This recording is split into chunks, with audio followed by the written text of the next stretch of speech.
next thing we're going to talk about with the puppy development, and again, most of these stuff, as I keep saying, will apply to adult dogs too.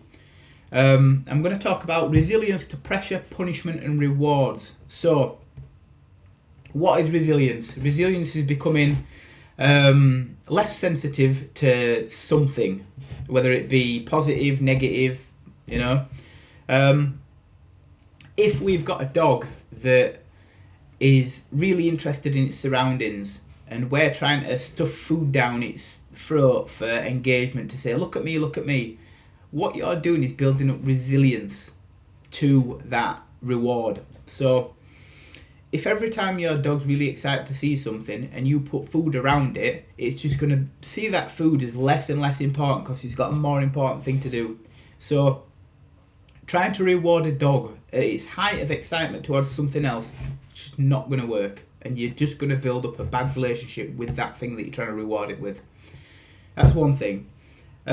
Pressure. So this can come in a number of ways. If your dog, I get this quite a lot, if your dog is biting your hands, doing stuff like that, and you try and make it uncomfortable for the dog because it's hurting you, you know, whether you clap or say no, or grab it by the scruff and pull it off, whatever your method is, you know, if you step towards the dog, like try and take up space, whatever your method is, if it doesn't work and you keep doing that, your dog's going to build up resilience to that too.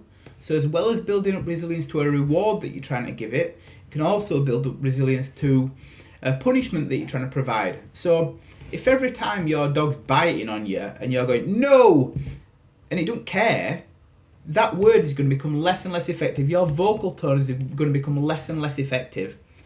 Another thing that we have is lead pressure. So if your dog pulls on a lead and it's on a harness, say your dog pulls on a harness and you're trying to pull it back every time, again, the harness is just going to become irrelevant. It's not even going to feel the harness after a while. And you can desensitize your dog. You can build up resilience to whatever tools you put on it.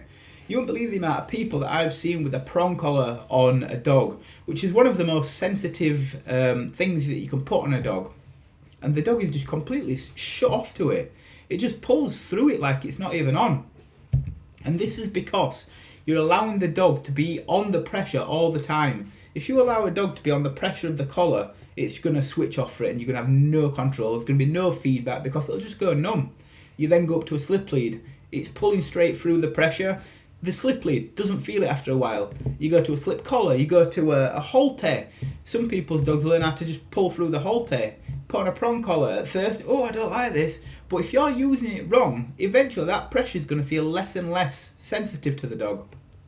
So just be aware of what you're doing with your dog, and if you're building up resilience to something that you're going to need later on, which is, you know, some form of no command, which I'd argue you definitely need to have a no for your dog, and some form of reward for your dog. So, you know, you need a reward to be really exciting for your dog because it's never going to compete with the environment, whatever other exciting things there, if you've been trying to stuff food down its throat or wave a toy in front of its face when there's something more exciting there.